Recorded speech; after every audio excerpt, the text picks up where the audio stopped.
we are back with the real estate play-by-play. We have a good episode today. I'm excited to talk about this one. I bet you are. So I have in my hand right now my son's baseball mitt. Of course you do. Of course you do. And you're probably wondering why. Okay, so on the baseball mitt is on the laces, my son has what's called glove locks? Is that what you said? Glove locks. Yeah, that's what we call them, locks? glove locks. Okay, so these little things right here that tie on the end of the laces and hold them together. And this is just one of many little items that we have to buy as parents. I'm sure there's a lot of parents out there and your kids play sports.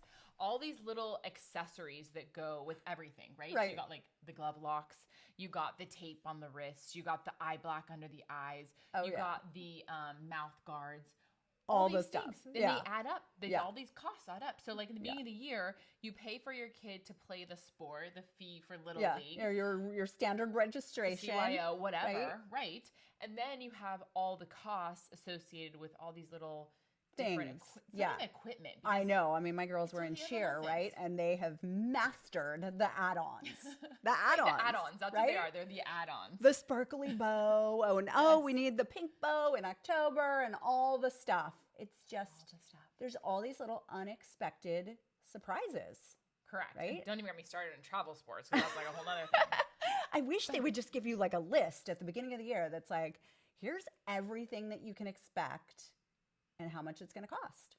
Right. And I think even like in some of the sports they do to an extent, but then you have kids like my son that has all these little, they don't need these. Does he they need, take it does he seriously. need a glove lock? No, he does not need a glove lock. Oh, I bet he needs the glove lock. Come on.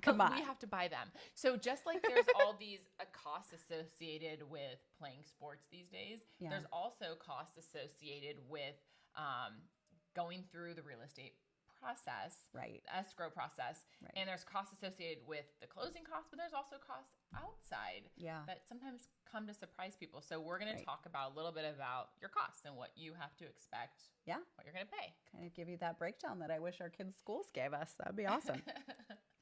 So let's talk about sellers. Yes. And what sellers have to pay when they are going through the process of selling their home. Right. Yeah, that's important because I'm sure some sellers come to, the process because they need the money from their house, right? And so expecting costs, they need to know what to be prepared for. Right. And I think, we're up here in Northern California, but, and different places throughout this United States is going to be different. But in Northern California, the seller pays the commission. And so when I'm going on a listing appointment, one of the main things obviously we discuss is the commission and how much the commission rate is. That percentage comes off the top of the purchase price. Okay. So whether it's 6% or 5%, that comes off the purchase price. So if you sell your property for $1 million and you have a commission rate of 6%, the seller pays that 6%. Right. Now, and that covers both of the real estate agents in the transaction, or just correct the person who's listing it? So if it's 6%, 3.5% goes to the buying side's company, and 3.5% goes to the selling side's company. So I work for Coldwell Banker. Coldwell Banker gets 3%, and of that 3%, they pay me. That sometimes people think that realtors make that full 3%. We don't. Right. That would be great. Right. But we don't. That actually just goes straight to our company, and then our company pays us. Right. But there's other fees associated with selling your home. If you're going to do your inspections up front, you're going to be paying for those. Around here, people do a home, a pest, and sometimes a sewer lateral. So maybe you're around $1,500. Your realtor should be able to break down the costs of those inspections if you decide to do them before you go on the market. And there's obviously advantages with doing the inspections before, versus letting the buyer do them. But the inspections is a fee that they'll literally have to write a check for. Yes. Whereas the real estate commissions, those are coming out of the sale proceeds. Right. So it's reducing their net at the end of the day, but they don't have to write a check for that. Yes, correct. And other items that you might have to write a check for up front are if your city that you live in require resale city inspection. So glad we got rid of those around here. Yeah. Those were fun. In Novato, but all the rest of Southern for the most part, we're sure just doing Novato. Yeah. Just Novato. Yeah. But Sonoma County doesn't have those at all. Right. So it just depends on your city, and you say, well, how do I know where I live and what we do. Your realtor should be able to direct you in the which Right. way on that. But that's an important item to ask for is, does my city require a pre-sale inspection, and will that have a fee to it? Exactly. Okay. Another inspection we're seeing a lot of, especially here in Northern California, is a fire inspection. Oh, interesting. So now we're required in the state of California to have a fire inspection done on your property before you go to sell it. So you, depending on the city you're in, for example, we just had one in Fairfax. You go online, you fill out the paperwork. It's a couple $100. They come out, they do an inspection of the outside of the property, and then they give you a report. Now that fee is something that you pay up front before the close of escrow. So that's another couple $100. Right. Okay. So what other items are on the seller side? So so we have the inspection fees, we have the resale fees, fire fees, Sewer lateral, if you have to do a sewer lateral, those have a cost, right? Commission. So now some other fees is if you want to do some work to your house, Right. that's going to most likely be a check that you're going to make outside escrow. Now, some companies, not very many, but like for example, Coldwell Banker offers what's called a Revitalize program. It's kind of cool where we will cover the cost up front. Really? For all the improvements that you're doing up to a certain dollar amount. How did I not know this? Yeah, I know we need to talk more I'm about kind this. of ashamed. I should know this stuff. That's cool. So, and then at an escrow, Coldwell Banker gets paid Collects back. Sure. Correct. So you don't have to pay it up front. Now, That's awesome. now the downside is that you have to use the approved list of contractors, Sure. painters, contractors, whatever you're getting done. Yeah. But if you have somebody a licensed contractor that you love and you only want to use him, he can go through the process of getting approved. It's not too hard. And then you can use them. Yeah. There's a little bit of a added fee on top of what you're paying for because there's a middleman, right? Yeah, just like It's any not kind of much, and financing you're not having and to pay stuff. it up Right. front. It's Right. kind of a nice option. Yeah, that's huge. That's So huge. if you want to, do some little things of your property, paint the inside, paint the outside, do some floors, just stuff to sprucing it up to make a lot more money. And we've talked about that before. You spend a little bit of money on paint, you can warrant often a much higher sales price just in appeal. Right. Exactly. Which is cool. So, but, depending on what route you go, that might be something that you're paying for a cost. Beautiful. Beforehand. Now, sellers don't have a ton of closing costs because up where we live here in Northern California, the buyers pay the closing costs. So we can talk a little bit about what the buyers are going to pay for. Sure. Yeah. The only thing I can think of on the sell side would be transfer tax. I generally see, although it's a negotiable item, I generally see that the transfer tax ends up on the seller side, depending on the city and county, right? Some cities are have some hefty transfer tax fees, and those seem to be buyer paid more recently. Right. So if we're going to get kind of into more of the contract details, there's a bunch of things on the contract that the transfer tax, there's HOA fees, transfer fees, HOA fees. So if you have a condominium with an HOA. Right. Those, depending on where that gets negotiated as well. Right. Usually that falls on the seller. Usually the county transfer tax falls on the seller. City's a little bit more negotiable. Most of the time that we're seeing it right now fall on the seller. Yeah. There's small little fees like you have to provide an NHD report to a JCP report, you could call it too. Basically, a report to the buyer that's purchasing your house. The realtor pulls that report. It's $100, $200. It's pretty minimal. Yeah. That could come out of escrow too. Right. Those are kind of the small minimal fees that are kind of wrapped into the overall escrow. sales. Yeah. Yeah. You don't pay for those up front. Right. Which is great. So on the buy side, obviously there is all kinds of stuff that can come up. And I think this is where we see so much confusion from especially first-time home buyers, but also people who have been through the process before, because there's such variation from lender to lender on, what to expect. And there's also a lot of variation in how mortgage brokers or loan officers present the information up front. And so I see sometimes buyers come to us who have maybe already talked to another lender, and they say, well, my lender quoted me such and such interest rate with no points, and that's it. And that's a little bit, it's leaving a lot of information out, right? So I like to make sure that our buyers going in know everything that they're going to expect, including the costs that don't have anything to do with us. Right. So part of that buy process should be going through a full review of all of the fees so that you know exactly what to expect, not just in your down payment, but in your total closing costs. So closing costs kind of get broken up into sections. And there's a lender document that all lenders use. It's called a loan estimate. And it's broken up into box A, B, C, D, E, all the way down kind of most of the alphabet. Box A is a really important box. Those are origination and point charges. And this gets really confusing for buyers because when you're out there shopping for interest rates, you'll see, such and such rate with X amount of points, but it may leave off the origination fees. And that gets confusing. Very confusing. Yeah. So just to be clear, you could have a certain rate with no points, but still they can be charging you origination fee. Yeah. Or they can call it something different. They can call it a discount point or a underwriting fee or an administrative fee or a number of any things. But what I always tell our clients to do is to look at the total that is in box A. Really, that is the cost that your lender controls.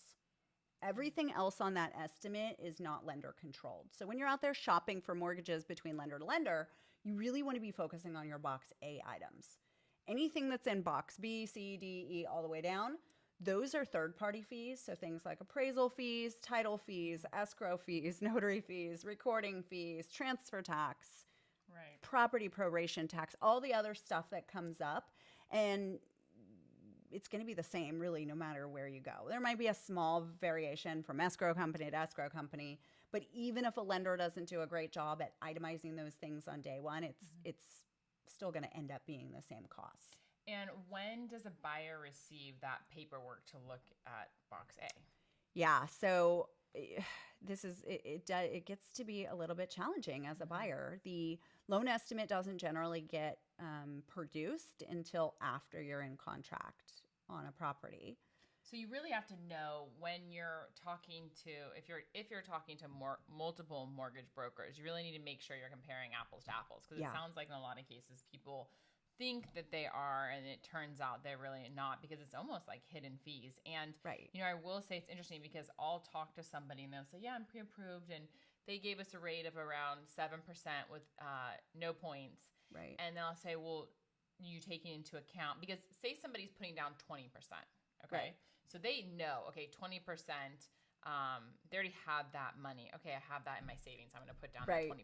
Right. But then I'll say, well, are you taking into account your closing costs? And like, what is that? What does that mean? Yeah. And I feel like more times than not, buyers don't fully understand when they're starting in the process that they not only are paying their 20%, but you have to have money for your closing costs as well. Right. And so that's one of the first questions I always ask our buyers when we're talking about the very initial stages, how much are you hoping to get pre-approved for? How much do you have as down payment? And let's say they give us a number of $100,000. I say, do you want that $100,000 to be everything that you have to come up with? Right. Or are you prepared to pay closing costs on top of that $100,000? Yeah. And so the terminology that gets used kind of in the mortgage world is cash to close. How much cash will you need to close the transaction? That should be the summary of all of your closing costs plus your down payment, plus things that get kind of categorized as closing costs but aren't really fees. So like, what are some of the things that a buyer would pay for up front, maybe not at close of escrow? Generally, in terms of like things that they have to write a check for, generally just the appraisal fee. And how much is that these days? And a regular one, not one on a rush. Yeah. You could also pay to get a rush, so appraisal fees are set by the individual appraisers, and it's set based on the complexity of the property. So bigger houses, more complicated houses can cost more, but anywhere from $600 to $900 in this market. And if you're going to do a rush? Yeah, same thing. Right now, we can get rushes a little easier from appraisers, but back in the 2021 days, we were seeing appraisals cost $2,000-$3,000 because there was such a shortage. So But Okay. usually I tell people to prepare for about $995 total if we need a rush. And then usually it's a little less, but I like to prepare for a little extra just in case. So that's a check that you're going to have to make outside of escrow. Sometimes, yeah. So depending on the lender that we use, sometimes they allow us to bill that to the closing. Sometimes they don't. So I would always be prepared to need to pay that fee, but we can sometimes get around it depending on the lender. Is there a certain, okay, so if I'm a buyer and I know I'm putting, let's say 20% down, how much am I about going to estimate for my closing costs? Is there like a number I can There do? really isn't. Yeah. Because I do get that question a lot. I Well, how do. much is Yeah. about closing costs? And there's kind of an old school rule of thumb that it's like 3% for closing costs, but it's just not a very accurate rule anymore. Okay. It depends on the price of the house. It depends on whether they have tax impounds or not, right? And we've Right. talked about escrow accounts in previous episodes, but if you have an escrow account as part of your new mortgage, so you're collecting your taxes with your monthly payment, you have to fund that escrow account up front. Right. And depending on how close you are to the next tax bill, that can be up to 9 months worth of property taxes. So if you're buying $1 million house, 9 months of property taxes is going to be a good chunk of change that has to get collected with your final funds. Right. Right. And so that's, it really, you need to have a full itemization of things. If a lender is not giving a buyer a full detail of everything that they can expect up front, like at pre-approval stage, not once they're in contract, Right. they're just not doing good enough due diligence. They really should be giving all of that information. And, Okay. while we can't exactly pinpoint everything, we can certainly estimate pretty closely. Right. Right. And so those are important things. So box A items, that's probably the biggest takeaway I can stress to our buyers is that when you're comparing lenders, ask what their total box A charges will be. Yeah, that's a great That's tip. all you have to ask. Great What tip. are your Yes. total box A Yes. charges? Don't try to wrap your head around whether it's called origination or points or discount points. Discount point is a charge, but it sounds really awesome, doesn't Right, it? Like, right. I want discount points. That Yeah. sounds great. Yeah. No, it's money Surprise, that you're more paying. money. Yeah, Yeah. it sounds awesome, but somebody along the way worded it very beautifully. It's Yeah. great marketing, but all of the total of box A items is really the only thing you should be comparing when you're shopping between lenders. We've gotten so trained to focus on interest rate, right? If I were offering you a 6% interest rate when every other lender was offering you 7%, that would sound great, right? Well, what if it comes with $40,000 in extra costs? Right. Right. And I've seen it happen. I mean, I've seen the illustrations. Yeah. And that's just crazy, right? You need to run a true analysis to see if paying fees in box A makes sense. Yeah. It doesn't so as always. a buyer, just remember, checks the box A in regards to your fees. Yep. And ask up front. It's totally legitimate to ask for those items up front. The other thing that you need to pay attention to when you are reviewing your initial loan estimate is if the interest rate is not locked, everything is subject to change. Well, you don't normally lock an interest rate though until you get into contract, correct? Right, but that loan estimate is generated usually once you're in contract. Okay. And if the loan estimate, there's up in the top right-hand corner, there's a little box that says, is the interest rate locked, yes or no? If it's checked no, then the numbers in box A can change. So it's a trick that I see a lot of big online lenders use is, here, I'm going to give you a loan estimate that looks really good. My box A items look That's good. Sneaky. It is sneaky. Oh, It's gotta just a remember tactic one. that some companies use, but your interest rate is not locked. And then all of a sudden they get you further along in the process, they lock the rate, and all of a sudden your box A items jump way up. Okay, good to note. Your box A items plus make sure your rate is locked for the buyer on Yep. the buying side. Yeah. On the selling side, make sure to talk to your realtor about the different fees that your city is going to require Right. for certain inspections to do. Right. And I think on both sides, just make sure that you get a full, detailed, accurate list of all of your numbers, right? I mean, the sales side, you can do Don't be afraid to ask. What's Do you know the form that they do for a net sheet on the net sell sheet. side, But, don't be afraid to ask. I can't even tell you how many listing appointments I've gone on. I bring up what their fees are. Right. If I never brought that up, I would walk out of that appointment. I would say probably 70% of the time sellers don't ask about their fees. And I don't know if it's because they're nervous, it's something uncomfortable to talk about, but don't be afraid to bring it up. It's business. This is money. It's business. Absolutely. So bring it up, talk about it. Yeah. I think that's a wrap. That's a wrap. Real estate play-by-play. Cheers.